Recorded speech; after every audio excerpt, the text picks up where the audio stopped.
Paytm पर 580 रुपए प्राप्त हुए। जनवरी 2024 में जब French president Emmanuel Macron India आए थे रिपब्लिक डे पे as a chief guest, prime minister Modi चाय के स्टॉल पे गए थे जयपुर के हवा महल के पास। उन्होंने उधर चाय पी और पीएम मोदी ने उधर यूपीआई के थ्रू पेमेंट किया। प्रेसिडेंट मैक्रन ने बाद में ऑफिशियल बैंक्वेट में ये बोला, And I will not forget the chai we shared together close to the palace because it was a chai paid with UPI. एक डेवलप्ड कंट्री के प्रेसिडेंट खुद शॉक हो गए कि एक डेवलपिंग कंट्री के स्ट्रीट वेंडर को पेमेंट मिलता कैसे है। And when PM Modi visits France on Bastille day celebration, और तभी हमें एक काफी इंपॉर्टेंट न्यूज सुनने को आई कि अब फ्रांस और इंडिया एक इंपॉर्टेंट पार्टनरशिप शुरू की है। यूपीआई अब फ्रांस में भी चलेगा और इसकी शुरुआत फ्रांस के एक फेमस मोन्यूमेंट से स्टार्ट होगा, आईफेल टावर से। यूपीआई लॉन्च 2016 में हुआ था, लेकिन लॉन्च होते ही ब्लास्ट नहीं हुआ। क्यों? क्योंकि टेक्नोलॉजी का सक्सेस टेक्नोलॉजी से नहीं होता, हैबिट से होता है।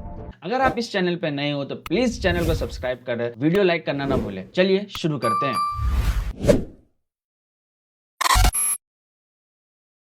Every year on 14th July France celebrate Bastille day.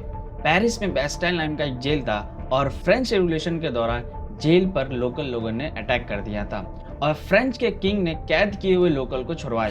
ये मूवमेंट फ्रेंच रेवोल्यूशन में काफी इंपॉर्टेंट रोल प्ले करता है, क्योंकि ये एक सिंबल है पुराने सिस्टम को तोड़कर नए सिस्टम को क्रिएट करना। और इसी मौके पर प्राइम मिनिस्टर मोदी फ्रांस में थे। जैसे हमारे रिपब्लिक डे में परेड होती है, वैसे ही इस दिन फ्रांस में परेड होती है। और इस सिंबॉलिक डे पर एक इंपॉर्टेंट पार्टनरशिप लोगों के सामने आई। अब इंडियन टूरिस्ट अब आईफेल टावर पे यूपीआई के थ्रू पेमेंट कर सकते हैं। कुछ साल पहले एक इंटरनेशनल ट्रैवल का मतलब होता था currency exchange, forex card, international credit card, और अब फोन निकालो, स्कैन करो, पेमेंट करो। लेकिन ये पॉसिबल कैसे हुआ? उसके लिए हमें थोड़ा और पीछे जाना पड़ेगा। उस टाइम पर जब दुनिया का पेमेंट सिस्टम किसी और के रूल्स पर चलता था।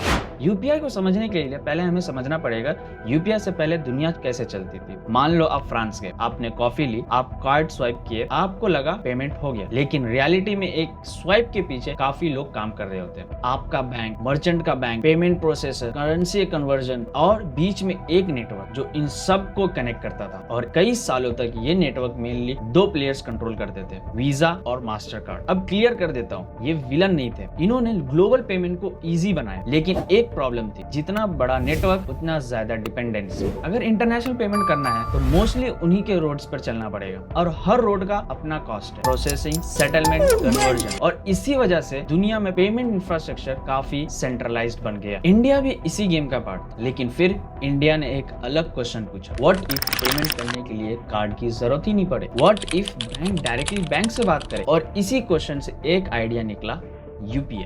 इन 2016 यूपीआई ऑफिशियली लॉन्च हुआ था और ऑनेस्टली लॉन्च के टाइम किसी ने भी इमेजिन नहीं किया था कि ये इतना बड़ा पेमेंट सिस्टम बन जाएगा, क्योंकि लॉन्च के बाद कुछ एक्सप्लोसिव नहीं हुआ, ना लोग लाइन में खड़े हुए, ना कोई रिवॉल्यूशन आया। तो फिर हुआ क्या? एक हैबिट चेंज हुई, और हैबिट एक दिन में नहीं बनी। पहले पुश आया, जैसे स्मार्टफोन सस्ते हो गए, फोन सडनली लग्जरी से नेसेसिटी होने लगा, फिर इंटरनेट सस्ता, अब लोग ऑनलाइन रहने लगे। लेकिन फिर भी पेमेंट चेंज नहीं हुआ, क्योंकि आदत कैश की थी। और फिर इंडिया में कुछ ऐसे मूवमेंट्स आए जहां लोगों ने डिजिटल पेमेंट को सीरियसली ट्राई करना शुरू किया। स्टार्टिंग में इनकन्वीनियंस थी, लोग कंफ्यूज होते थे, क्यूआर क्या है, पिन क्या है, सेफ है नहीं है। लेकिन धीरे धीरे एक पेमेंट दिखने लगा, कैश निकालने से इजी, कार्ड से फास्ट, वॉलेट से सिंपल। और फिर जो हुआ वो इंटरेस्टिंग था। यूपीआई ग्रो नहीं हुआ, यूपीआई स्प्रेड हुआ।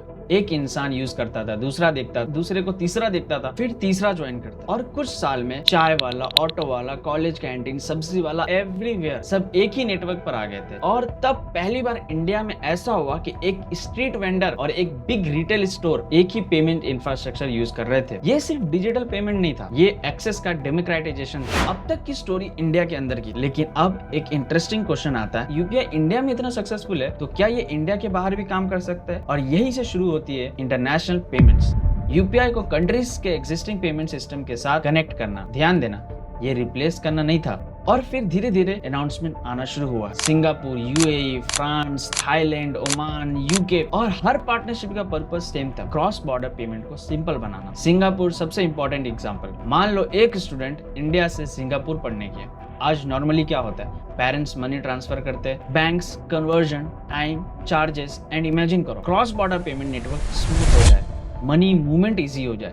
सिर्फ स्टूडेंट्स नहीं, इंडियन सप्लायर सिंगापुर से गुड्स खरीद रहा है, इंडियन बिजनेसेस इंपोर्ट कर रहा है, सेटलमेंट सिंपलर हो सकता है। और इसीलिए इंडिया और सिंगापुर के पार्टनरशिप को काफी क्लोजली देखा गया, क्योंकि ये सिर्फ टूरिज्म नहीं था, रियल इकोनॉमी का यूज किया। हर साल लाखों इंडियन टूरिस्ट थाईलैंड विजिट करते हैं। और इमेजिन करो, एयरपोर्ट से निकलते ही टैक्सी ली, मार्केट गए, कॉफी ली, और payment same phone, same UPI. ये स्मॉल लगता है लेकिन फ्रिक्शन कम कर। यूएई जहां इंडियन प्रेजेंस ऑलरेडी मैसिव है, गल्फ कंट्रीज में इंडियन पॉपुलेशन बहुत लार्ज है। सिर्फ टूरिज्म नहीं, salary, business, family support, daily transaction, और इसी वजह से यूएई पार्टनरशिप इंपॉर्टेंट बनी। फ्रांस का केस इंटरेस्टिंग था, क्योंकि यहाँ स्केल से पहले सिंबोलिज्म था। आईफिल टावर, एक जगह जो दुनिया भर के टूरिस्ट विजिट करते हैं, और वहाँ इंडियन पेमेंट इंफ्रास्ट्रक्चर का विजिबल होना एक मैसेज था कि इंडिया सिर्फ टेक्नोलॉजी कंज्यूम नहीं कर रहा, बिल्ड भी कर रहा है। यहाँ एक मिसकंसेप्शन क्लियर करते हैं, यूपीआई इंटरनेशनल होने का मतलब ये नहीं कि कल से आप हर कंट्री में फ्री पेमेंट कर पाओगे। क्रॉस बॉर्डर पेमेंट में यूजुअली कुछ चीजें एग्जिस्ट कर सकती है, currency convergence, bank charges, partners fees,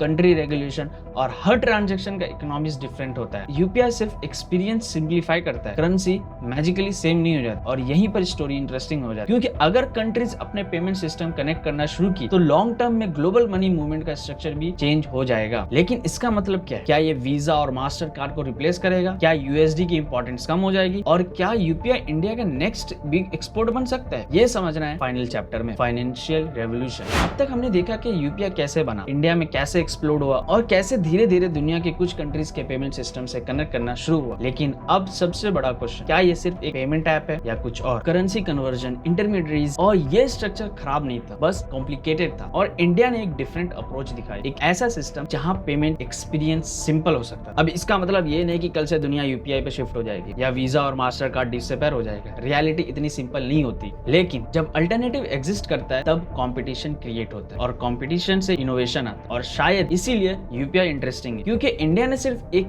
app नहीं बनाया, एक रेल बनाई, एक इंफ्रास्ट्रक्चर, एक डिजिटल पब्लिक इंफ्रास्ट्रक्चर, रोड जैसा, इंटरनेट जैसा, जिस पर फ्यूचर में अलग अलग सर्विस चल सकती है। और ये सिर्फ इंडिया का आइडिया नहीं रहा, आज दुनिया के काफी कंट्रीज डिजिटल पब्लिक इंफ्रास्ट्रक्चर को सीरियसली देख रहे हैं, क्योंकि क्वेश्चन पेमेंट का था ही नहीं, क्वेश्चन है मनी मूवमेंट कितना इजी हो सकता है। 5 साल बाद आप एयरपोर्ट पर उतरे, फोन निकालो, कॉफी लो, क्यूआर स्कैन करो, पेमेंट हो गया। ना कैश एक्सचेंज, ना वॉलेट, ना टेंशन। और हो सकता है पीछे जो सिस्टम काम कर रहा है वो इंडिया का सिस्टम। ये गारंटी नहीं, लेकिन पॉसिबिलिटी है, और यही इंटरेस्टिंग है। एक बात जो मुझे सबसे ज्यादा इंटरेस्टिंग लगती है, इंडिया ट्रेडिशनली दुनिया को एक्सपोर्ट करता था प्रोडक्ट्स, सर्विसेज, सॉफ्टवेयर, टैलेंट्स, लेकिन यूपीआई एक अलग कैटेगरी हो सकता है, इंफ्रास्ट्रक्चर, एक डिजिटल सिस्टम, एक फ्रेमवर्क। और अगर ये मॉडल सक्सेसफुल रहा तो फ्यूचर में इंडिया सिर्फ गुड्स एक्सपोर्ट नहीं करेगा, डिजिटल इंफ्रास्ट्रक्चर भी एक्सपोर्ट करेगा। शायद इसीलिए जयपुर का वो चाय पेमेंट इतना इंटरेस्टिंग था, क्योंकि पीएम मोदी ने पेमेंट नहीं किया था, वो एक डेमोन्स्ट्रेशन था कि एक रोड साइड चाय स्टॉल, एक स्मार्टफोन और एक पेमेंट सिस्टम, जिसने हम इंडियंस को इतना कंफर्टेबल बना दिया है कि अब हमें लगता है इसमें स्पेशली क्या है। लेकिन कभी कभी सबसे बड़ी रिवोल्यूशन वही होती है जो नॉर्मल लगने लगता है, और शायद यूपीआई भी उनमें से एक है। आज हम क्यूआर स्कैन करें, 10 रुपए की चाय लेते हैं, कल शायद वही हैबिट बॉर्डर क्रॉस करे। और अगर ऐसा हुआ तो फ्यूचर में लोग यूपीआई को सिर्फ पेमेंट सिस्टम नहीं, इंडिया के फाइनेंशियल रेवोल्यूशन की शुरुआत के रूप में याद करेंगे। और अगर ये वीडियो आप यहाँ तक देख चुके हैं तो कमेंट करके बताइए कि आपके हिसाब से नेक्स्ट इंडियन इनोवेशन जो दुनिया यूज करेगी वो क्या हो सकती है। और अगर वीडियो पसंद आया तो लाइक एंड सब्सक्राइब करना ना भूले। मिलते हैं नेक्स्ट वीडियो में, तब तक के लिए टेक केयर, बाय, अल्लाह हाफिज।